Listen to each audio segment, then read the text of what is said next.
اللہ اکبر، لا الہ الا اللہ۔ معافی چاہتا ہوں، اپنی بہنوں سے برا مت ماننا، یہ واعظ و نصیحت کی محفل ہے، اس میں حق بات کہی جائے گی۔ ناپاکی کے عالم میں بچے کی ولادت کے بعد 40 دن تک نمازیں چھوڑ دیتی ہے، 8 دن تک کے پاک ہونے کے بعد بھی ناپاک ہی بغیر غسل کے رہتی ہے، اور پھر ان کو گھمنڈ ہے کہ ہم جنت میں جائیں۔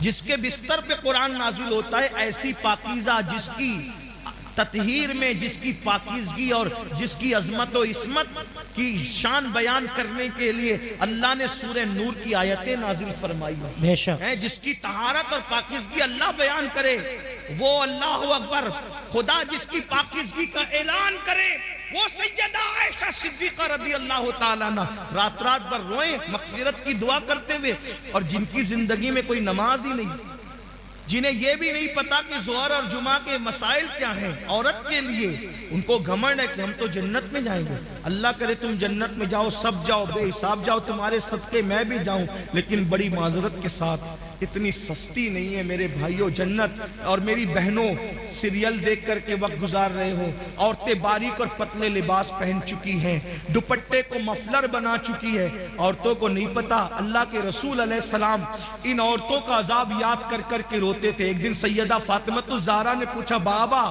آپ گھٹنوں میں سر رکھ کے رو رہے ہیں؟ فرماتے ہیں، فاطمہ میں نے شب معراج عورتوں پہ جو عذاب ہوتے دیکھا، وہ یاد کر کے مجھے آنسو آ رہے ہیں، میں رو رہا ہوں کہ عورتوں کو حال یہ تھا کہ ان کو ان کے بالوں سے جہنم کے اندر اوندا لٹکایا گیا، عورتوں کو باندھ کر جہنم میں اوندا لٹکایا گیا تھا، اور ان کے سر جو ایسے کھول رہے تھے جیسے چولہے پہ ہانڈی کھولتی، ان کے سر کھولتے میں نے دیکھا۔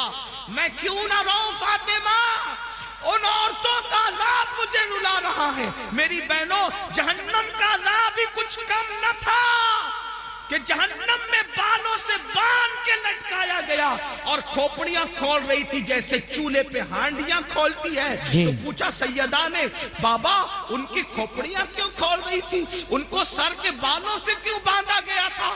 تو آقا فرماتے ہیں وہ بغیر دوپٹے کے اجنبی مردوں کے سامنے جاتی تھی، سر کھول کر اجنبی مردوں سے کے سامنے جاتی تھی، اس لیے ان کو اس طریقے سے عذاب دیا گیا ہے۔ میری بہنوں ہے اللہ کے عذاب کو برداشت کرنے کی طاقت، اگر بتی کا چٹکا لگ جائے، اللہ اکبر، اگر چائے گرم گرم ایک گھونٹ منہ میں ڈال لو زبان جل جاتی ہے تو دن بھر کھانا نہیں اچھا لگتا۔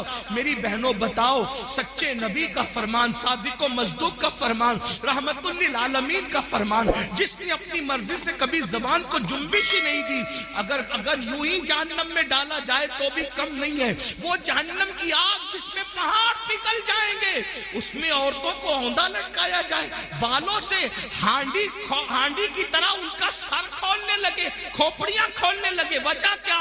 دوپٹوں کو مفلر کی طرح لٹکا کر بغیر دوپٹے کے یا سر کھول کر مردوں کے سامنے جاتی تھی، تو یہ حال ہوا۔ اب آپ سے پوچھتا ہوں، اے بھائی تجھے اپنی بہن سے اگر پیار ہے تو اپنی بہن کو تو دوپٹے کی تاکید کیوں نہیں کرتا؟ اے شوہر اگر تجھے اپنی بیوی سے پیار ہے، اپنی بیوی کو دوپٹے کی تاکید کیوں نہیں کرتا؟ اے بیٹے اگر تجھے اپنی ماں سے پیار ہے، اپنی ماں کو پیار کے ساتھ دوپٹے کے لیے کیوں نہیں سمجھاتا؟ اور آپ سے پوچھتا ہوں، بغیر دوپٹے کے گھومنے میں کون سی فضیلت ہے، اور جو ہے وہ سر کو کھولنے میں کون سی فضیلت ہے؟ اللہ اکبر۔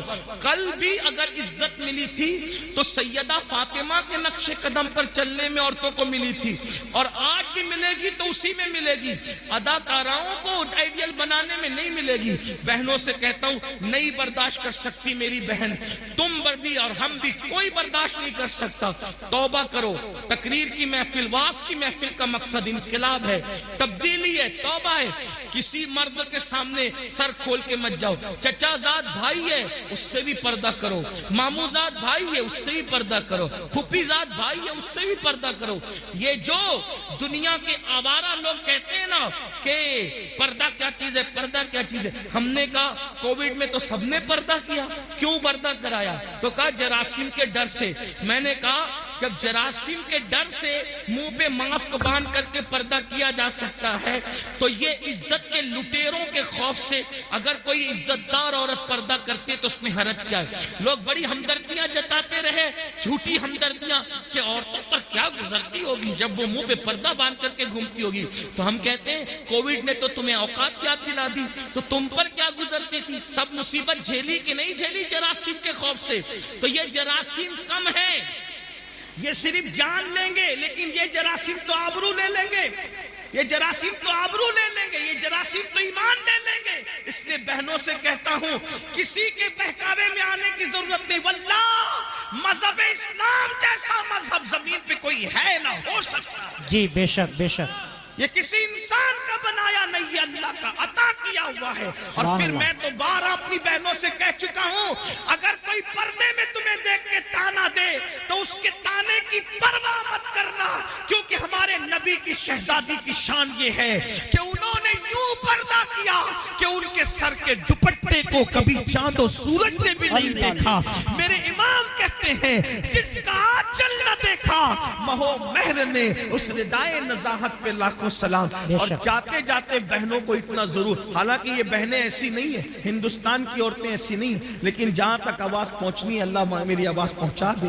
اب میں اس سے دعا کرتا ہوں جب گلے میں دوپٹے کو مفلر کی طرح لٹکا کے مردوں کے سامنے جو عورت سر کھول کے جائے تو اس کو جہنم میں اوندے منہ لٹکا کر اس کی کھوپڑی ہانڈی کی طرح کھولائی جائے. تو جو عورتیں مردوں کے ساتھ، اجنبی مردوں کے ساتھ افیئر کرتی ہو، ناجائز تعلقات بناتی ہو اور پارکوں میں گھومنے جاتی ہو، فلموں میں جاتی ہو، اجنبی لڑکوں سے دوستیاں رچاتی ہو، اس عورت کا کیا حال ہوگا؟ صرف سر کھلے گئی، توجہ کریں، صرف سر کھلے گئی یہ حال ہوا. تو جس نے اپنی آبرو ہی بیچ دی اس کا کیا انجام؟